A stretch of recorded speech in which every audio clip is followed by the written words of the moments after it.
Right, hello my friends, welcome back to This Week on the Internet. Things are not going well.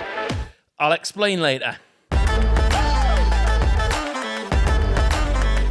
Okay, my friends, I have terrible news. The world's most insufferable married couple, LadBaby, have started a podcast and they've called it Live, Laugh, Love. The moment we've all been waiting for. Season 1, episode 1 of the Live, Laugh, Love LadBaby podcast is finally here. I started it before she was ready. I've got a wedgie! In response to this, the UK Advertising Standards Agency have got in touch with the pair and asked them to remove the word laugh from the title as it is considered grossly misleading. And to be fair, actually, given that he's squeezing girls' bums on nights out, I'm not sure what Love's doing in there either. And to make this even worse, my friends, that is now above us in the Spotify charts. I'm going to be sick. I don't know about you lot, but I feel even more mugged off by that than the charities they make their singles for. Please, lads, I'm begging you. Give us a follow over there. All right, now, over the last kind of month or so, you're probably aware that Twitter have been saying they're going to be taking blue ticks off verified accounts if they don't pay for Twitter Blue. Well, this week, they did just that, making it very easy to impersonate whoever you want. Anyway, if you're big time, that only lasted a couple of days, as they then decided to give free Twitter Blue to anyone with over 1 million followers so they can have their ticks back. Let's all spare a thought for our good old friend Stephen Tries here.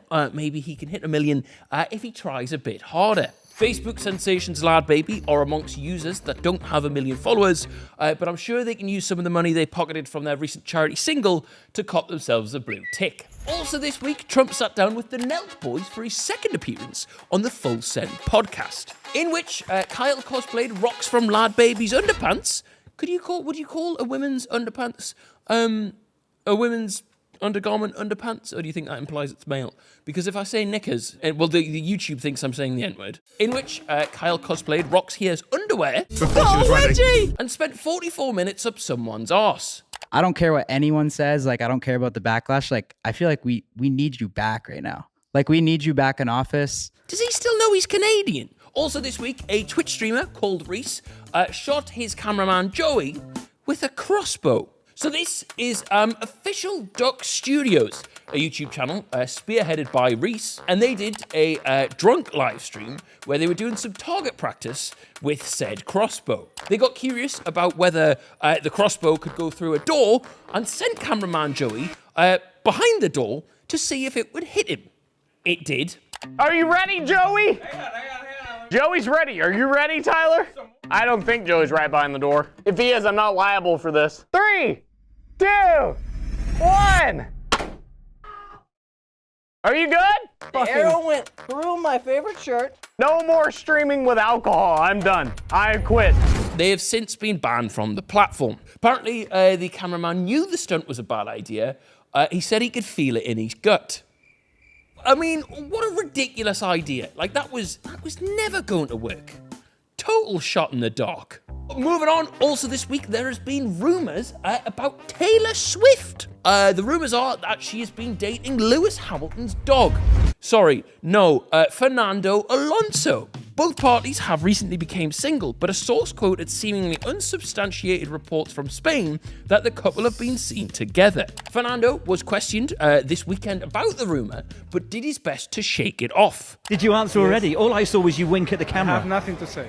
You have nothing to say. That's not an answer. though. Fans are asking, is it true? Could this be real love? Hopefully if it is, they can keep the relationship on track.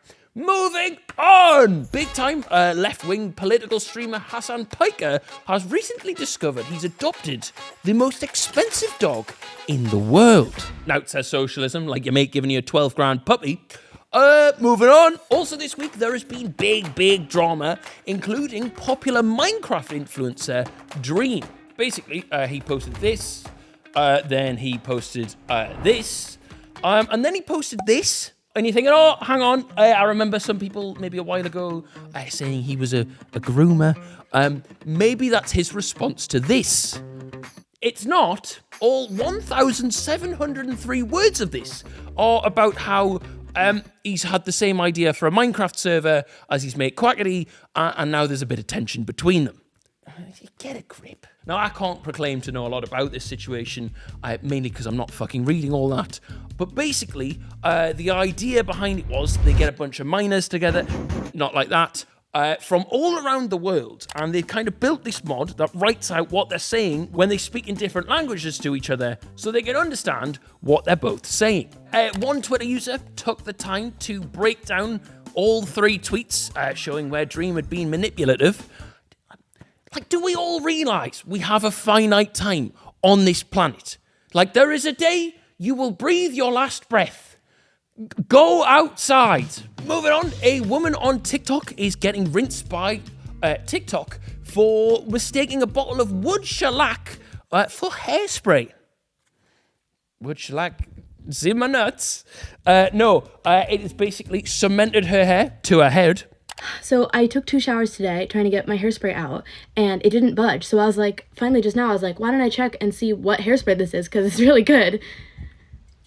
I found this on my dresser. I think I put fucking wood shellac for woodwork in my fucking hair. Wood shellac in your hair?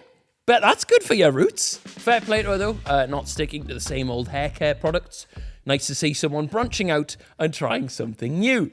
Also this week, police have detained a woman for dressing a cat up like a baby in order to store drugs in its clothes. Authorities in the Russian city of Nizhny Tagil brought the woman in when she roused suspicions while strolling around a resort. Upon apprehending her, they found several small packages containing powdered methephedrine.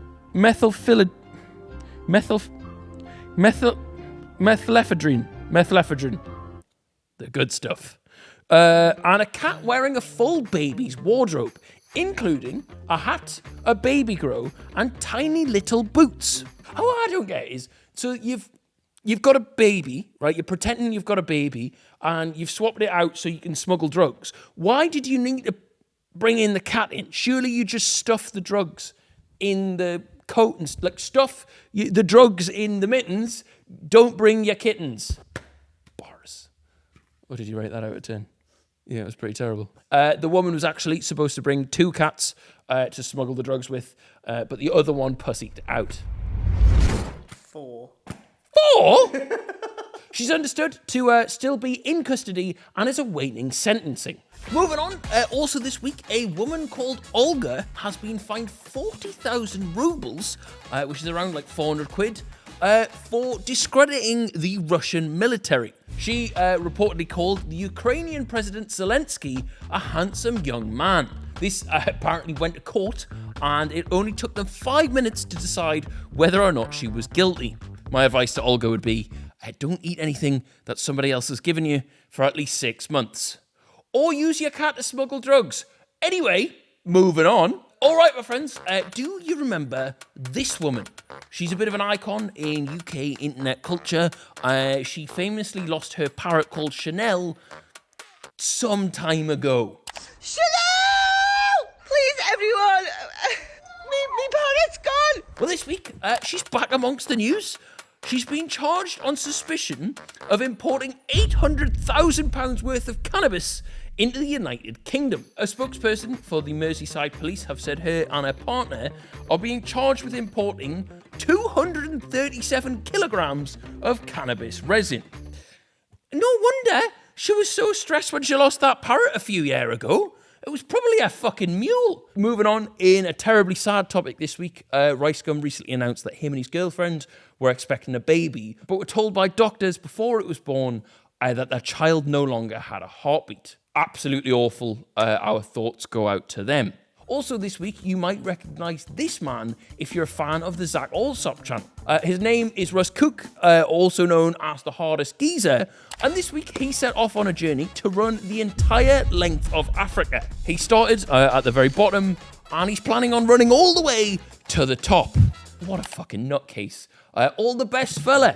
Moving on, we here at 20 Industries have caught wind of a woman who has been shocking her viewers on TikTok by uploading videos of herself farting in public. Get it? Because we've caught wind. You want to see? Yeah. I'm at Home Depot with the pipe, and I'm gonna fart in it.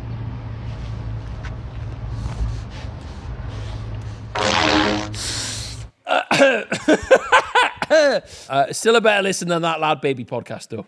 I've got to say, R-rater, do you? No. Takes guts to make videos like that. Guts? No? Guts? Or IBS. All right, my friends, that's the end of this episode. Please give us a like. Go follow us on Spotify or watch us on there next week. And we will see you again next Monday. Bye-bye. Beep, beep, beep, beep, beep.